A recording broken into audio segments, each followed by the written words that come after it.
Welcome to the ARP channel where anything is possible, where we'll talk about anything and everything, as you know. Today we're going to talk about the Eleusinian Mysteries. Have you heard of it? Probably not. Maybe so. Well, we'll talk about it a little bit, and maybe you'll have a better understanding. And it's just something interesting I run into a while back, and I've been wanting just to put it out here and see if anybody else heard about it and see how it goes. Um, the Eleusinian Mysteries were in initiations. I'm gonna get my words right. Initiations held every year for the cult of Demeter and Persephone, based on the Panhellenic sanctuary of Eleus in ancient Greece. There we go. My hard words reading for today. um, the mysteries represent the myth of the abduction of Persephone from her mother Demeter by the king of the underworld, Hades, in a cycle with three phases: the descent, the loss, the search, and the ascent, with the main theme being the ascent of Persephone and the reunion of his mother. So um, he was taken down to hell and come back. Hmm. It was a major festival during the Hellenic era and later spread to Rome. Uh, Similar religious rites appeared in agricultural societies of the Near East and the Minoan Crete. Uh, it says to this day, mysteries are still remain of really what all was going on and all the there's lots of assumptions of what the rights were, and so we're still, in the archaeologists and scholars are still trying to figure all the pieces together. That's what that's what made me want to do this. And like, man, if the people that get paid to do this stuff, they're confused. Hell, I'm sure enough going to be confused, but it be neat to look into. Said modern historians argue about the different aspects regarding the mystic rituals. Some ideas are often accepted among them, which are understood by testimonial or the initiated. The complete details involving the rites and celebrations that took place during the mysteries were marked as sworn oath of secrecy by the initiated, and so it was passed down word to word. It wasn't wrote down, so it's a lot of it was lost through time. In ancient Greece, the town I just said it.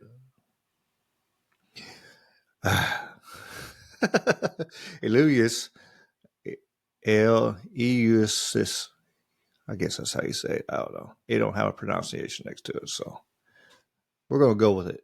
Eleusis, situated west of Athens, became the most important religious center of the pagan world during its time.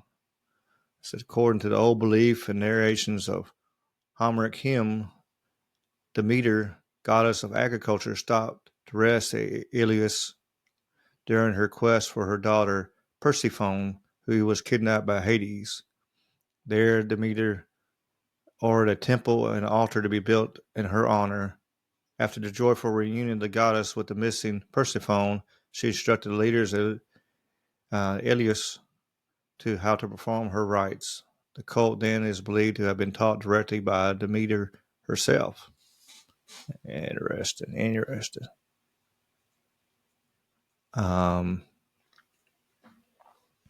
Parts of the rite is it is known that different levels of initiation took place in the cult, and that three categories of events existed.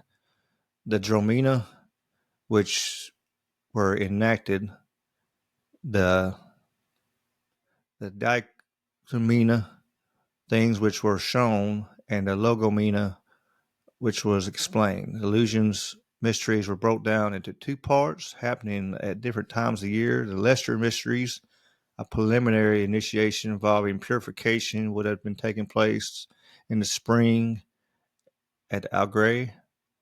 It's a suburb of Athens. And the greatest mysteries in Eleus, which have been taking place during the autumn or late September for those who have been purified in the previous rite. Participants would have been spent a number of days in Athens preparing for the second part of the cult, and that the duration and frequency of these events remains a subject debate during the among historians.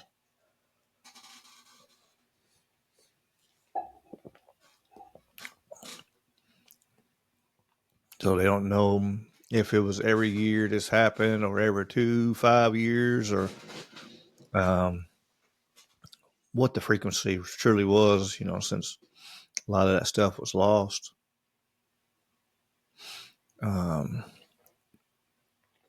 Essential part of the rite involved the drinking of sacramental barley and mint beverage called kakion.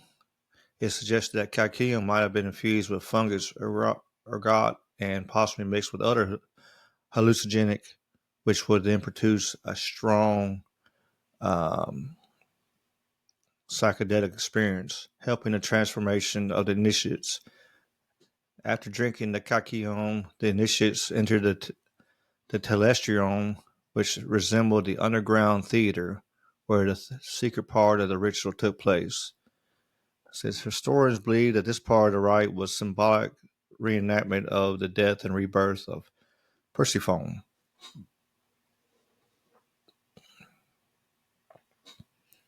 The Eleusinian Mysteries, the festivities are believed to revolve around a symbolic representation of Demeter's search for Persephone. Well-accepted theory is that Demeter and Persephone symbolize life, death, and even immortality, which gave the initiate confidence to face death and promise of bliss in the dark domain of Hades. What would happen in the Telestion, those who entered it would become out the next morning radically changed, especially their own psychedelics. Who knows where they were? Go down in there and who knows what they were saying. I heard people talk about, I heard a story on psychedelics a while back, and the guy was talking about he had a near-death experience, and then he went down and I forgot what kind of psychedelic, what he took to have the experience, but it actually took him to the same realm he was at with his near-death, and his near-death told him that the entities he reached there told him, like, what are you doing here? We already told you you got more to do. Why are you back? And was questioning him why he was there, so if this psychedelic drink or whatever they had was anything close to that, man, who knows how powerful a thing it was, It says here, according to studies done by George Milonas, the growing popularity of this cult led to the expansion of the original temper of Demeter and Ilios. In those days of antiquity, Milonas states people are from all over the civilized world, men, women, children, free men or women unstained by crime, even slaves aspired to be initiated into these mysteries and annually flocked to the sanctuary of Eleusis.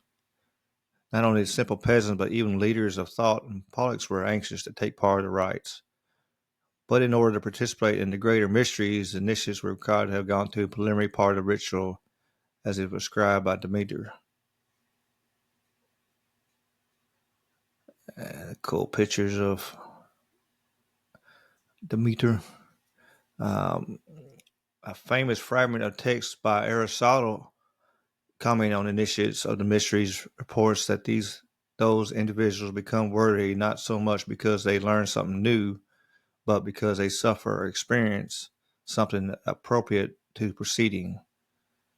The main determining, I don't know where I got the other word, determining factor of this participation in this powerful experience was access to resources, as it was open to all people who were free of crimes. Each initiate needed to purchase piglets and needed to pay 15 drachmae to the priest to cover the cost of the great sacrifices on the first and last days of the festival.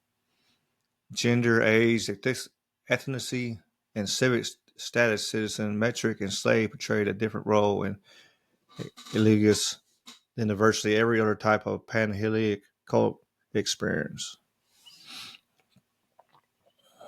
Let's see. It said Plato, who was an initiate of the mysteries, mentioned it in his dialogue on the immortality of the soul.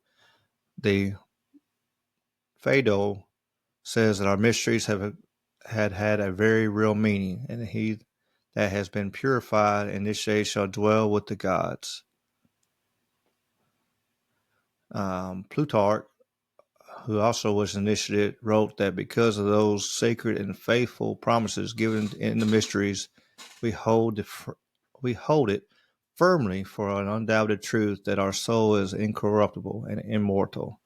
And he continues further, when a man dies, he is like those who are initiated into the mysteries. Our whole life is a journey by tortuous ways without outlet. At that moment of quitting, it comes terrors, sudden fears, amazement, then a light that moves to meet you, pure metals that receive you, songs and dance and holy aspirations. Sounds pretty good. No wonder so many people were flocking to it, if they knew when they died that they were being brought to such a lovely place. Cicero praised the mysteries, writing, "Nothing is higher than these mysteries. They have not only shown us how to live joyfully, but they have taught us how to die with a better hope." It was said of those who were initiated of Eleus that they are no longer feared death, and it seemed that the myth confirms the cynical view of life central to pagan spirituality, that death is part of the cycle of life and always follows by rebirth. Let's see here. And during the oops, clicked something wrong there. During the 5th and 4th centuries BC, the Eleusinian Mysteries quickly assumed the status of the most important, widely attended mystery cult in the Greek-speaking world. A position kept throughout antiquity until the Emperor Theodosius issued edicts against mystery cults in the late 4th century AD. Historians do know that those who participated in mystery were forever changed for the better, and they no longer feared death. The initiates returned from the pilgrimage to Eleus full of joy and happiness and filled with hope of a better life in the world of shadows. But as Milonus states, the ancient world was kept its secret well, and the mysteries of Eleus remain unrevealed. That's pretty neat little thing I'm talking about. It's I've had this up here on my tabs. Ones that have listened to me for a while and heard me say it, I'll find a subject and then I'll just pull a bunch of tabs on my computer and then they'll have its own little tab basically. So not everything's combined on one thing. It's got little sections. So this had 3 or 4 different ones, tabs up at all, and been sitting here with them up for a while. Yeah, I'm like, stuff happens, life happens. You get busy, And that's just this part of it. But it's something I want to bring people's attention because, like I said, it was I'm trying to remember it was something else was going on, and I found this, so I was like, I figured bring it to attention. It was since it was the ancient time. It was a very part of the Greek life until Christianity and it started getting more and more popular, and then like I just said, then Theodosius started persecuting in what 392 AD. So you know it was very popular for a very long time, and it sounded like it changed a lot of people's lives. Pretty amazing. Um, Another neat um, something the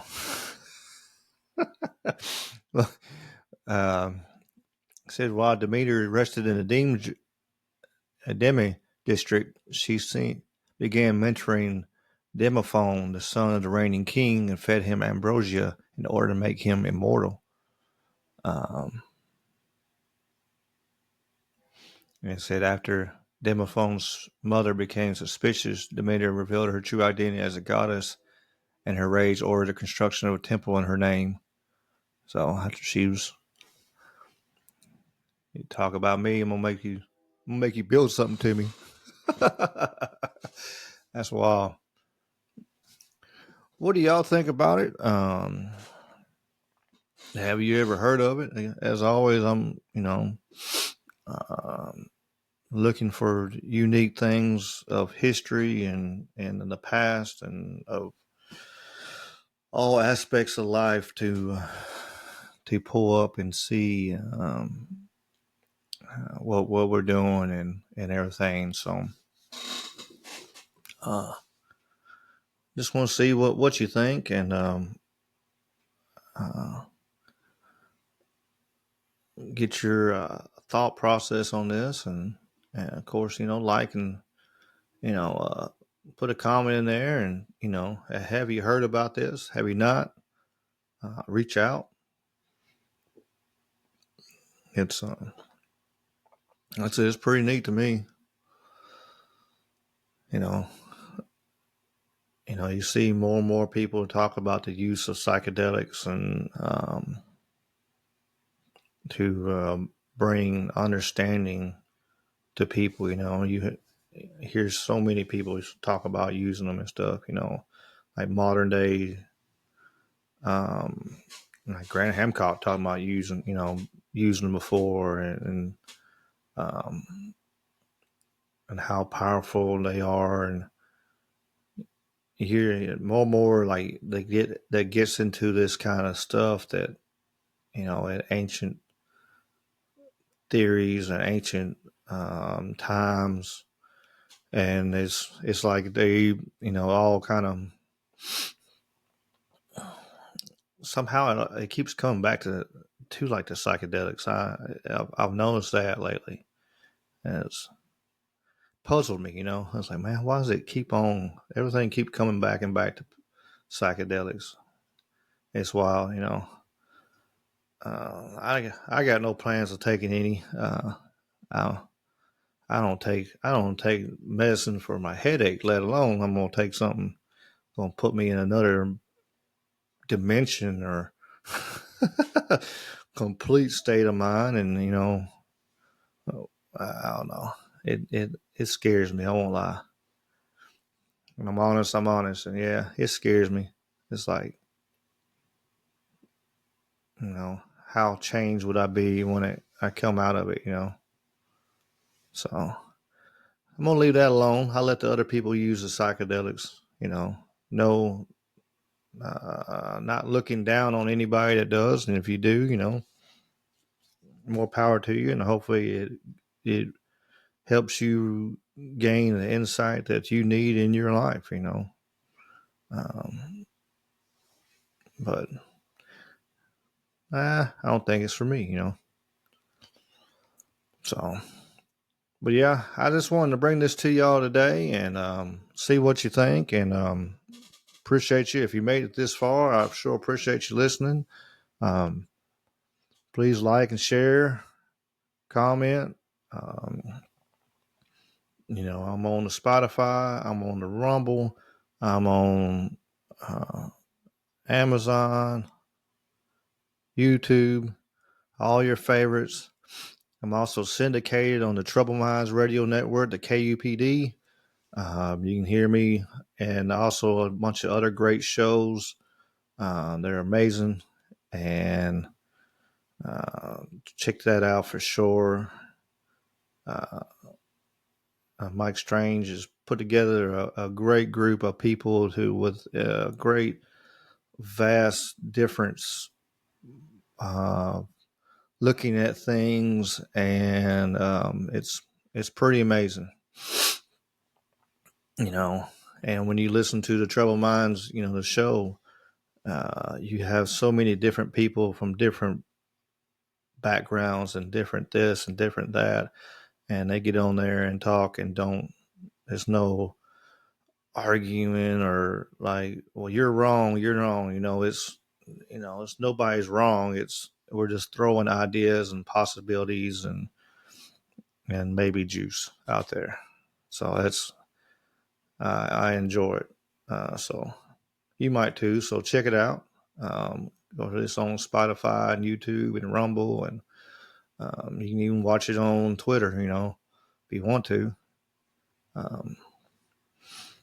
But as always, I appreciate y'all, and y'all keep on keeping on, and peace and chicken grease. Y'all be good.